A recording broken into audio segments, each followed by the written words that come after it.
beautiful humans, welcome back to my channel.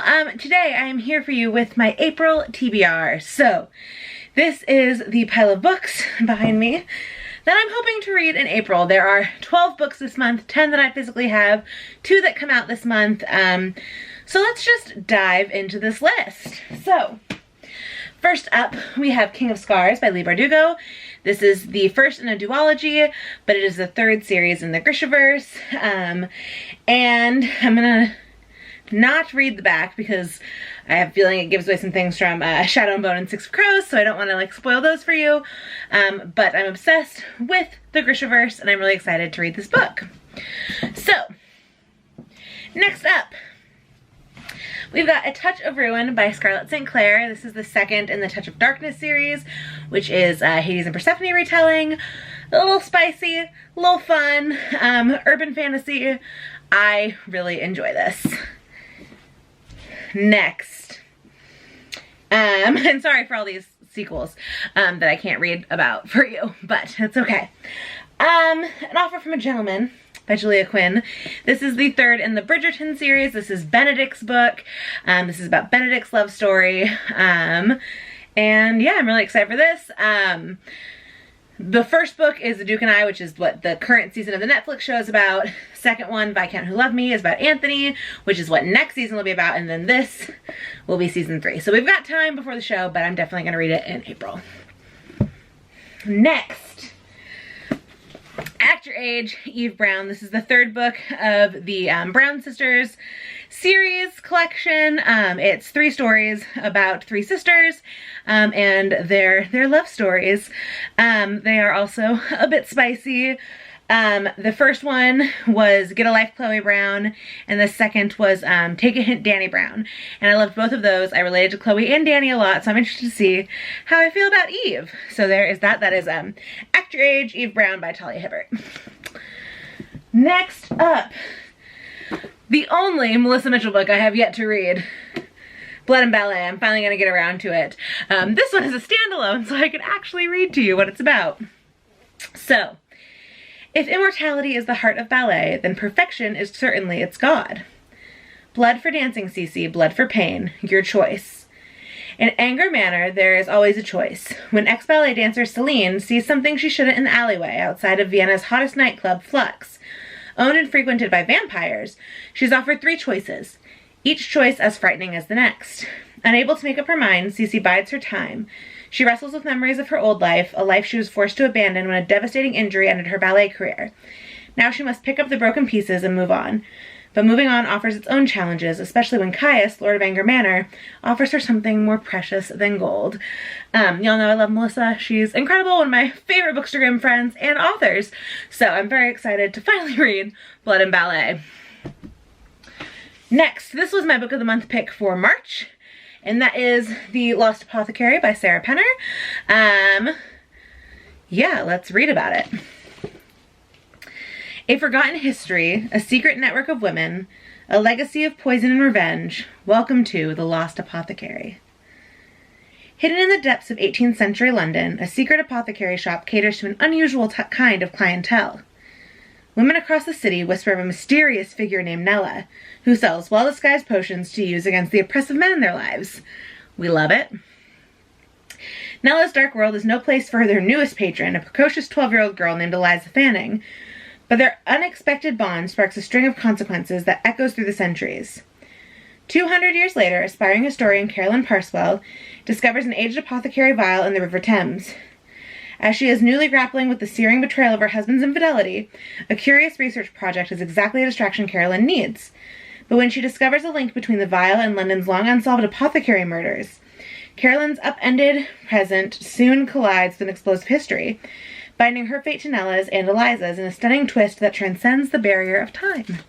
So, I'm really excited to read that. That was my book of the month choice. And my book of the month choice for April also has to do with poison. So I don't know what's going on with book of the month, where they just like really are loving poison right now, but I'm here for it.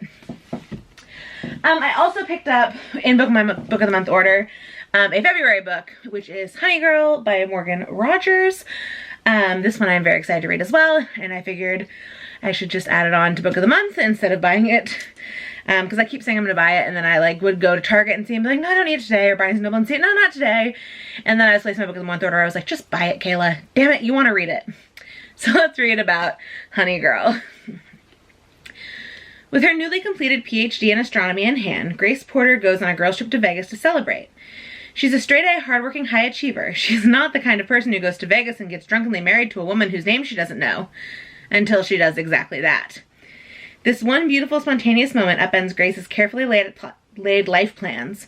Staggering under the weight of her parents' expectations, a struggling job market, and feelings of burnout, Grace flees her home in Portland for a summer in New York with the wife she barely knows. In New York, she's able to ignore all the constant questions about her future and falls hard for her creative and gorgeous wife, Yuki Yamamoto. But when reality comes crashing in, Grace must face what she's been running from all along. The fears that make us human and the need for connection, especially when navigating the messiness of adulthood. So, very excited for this one.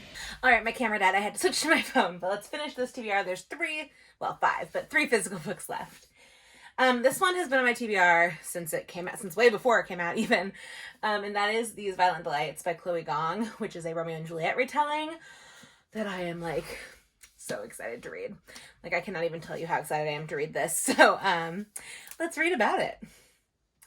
The year is 1926, and Shanghai hums to the tune of debauchery. A blood feud between two gangs runs the streets red, numbing the city to its chaos. At the heart of it all is 18-year-old Juliet Kai, a former flapper girl who has returned to begin her duties as the proud heir of the Scarlet Gang, a network of criminals far above the law. Their only rivals in power are the White Flowers, who have fought the Scarlets for generations, and behind every move is their heir, Roma Montagov, who was Juliet's first love until he betrayed her. But when gangsters on both sides start clawing their own throats out, the people start to whisper of a contagion, a madness, of a monster in the shadows. As the deaths stack up, Juliet and Roma must set their guns aside and work together no matter their personal grudges. For if they cannot contain this mayhem, then there will be no city left for either to rule. In this spectacular reimagining of Shakespeare's Romeo and Juliet, debut author Chloe Gong brings readers on a heart-stopping journey of violence, passion, and star-crossed fates. I'm so excited. And like, come on, look at that cover. Look at that cover! I'm so excited. So there's that. Next. A Dark and Hollow Star by Ashley Shuttleworth. This cover is beautiful. There's a version of it. Ashley posted it on their Instagram that has like pink sprayed edges, and also, I haven't actually looked to see. Yeah, so it's gold on here, the embossing on here, but it's pink on one of the editions. And I was like, oh, gorgeous. But anyway, very excited to read this book. Let's read about it. Choose your player. The iron-born half-fae outcast of her royal fae family, a tempestuous fury exiled to Earth from the immortal realm and hell-bent on revenge. A dutiful fae prince determined to earn his place on the throne. The prince's brooding guardian burdened with a terrible secret. For centuries, the 8 courts of folk have lived among us, concealed by magic and bound by law to do no harm to humans. This arrangement has long kept peace in the courts until a series of gruesome and ritualistic murders rocks the city of Toronto and threatens to expose fairies to the world. 4 queer teens, each holding a piece of the truth behind these murders, must form a tenuous alliance in their effort to track down the mysterious killer behind their crimes. If they fail, they risk the destruction of the fairy and human worlds alike. If that's not bad enough, there's a war brewing between the mortal and immortal realms, and one of these teens is destined to tip the scales. The question is, which way? Wish them luck. They're going to need it. Urban fantasy, badass teens. I'm very excited. All right, and the last physical book I have is one that I am far behind on, and that is Fable by Adrienne Young. I know the sequel just came out, but I honestly just got this one. So let's read about it. Welcome to a world made dangerous by the sea, and those who wish to profit from it, where a young girl must find her place and her family while trying to survive in a world built for men. For 17-year-old Fable, the daughter of the most powerful trader in the Narrows, the sea is the only home she's ever known. It's been 4 years since the night she watched her mother drown during an unforgiving storm. The next day, her father abandoned her on a legendary island filled with thieves and little food. To survive, she must keep to herself, learn to trust no one, and rely on the unique skills her mother taught her. The only thing that keeps her going is the goal of getting off the island, finding her father, and demanding her rightful place beside him and his crew. To do so, Fable enlists the help of a young trader named West to get her off the island and across the Narrows to her father. But her father's rivalries and the danger of his trading enterprise have only multiplied since she last saw him, and Fable soon finds that West isn't who he seems. Together they will have to survive more than the treacherous storms that haunt the Narrows if they're going to stay alive. Dun dun dun! So, those are the 10 physical books I have.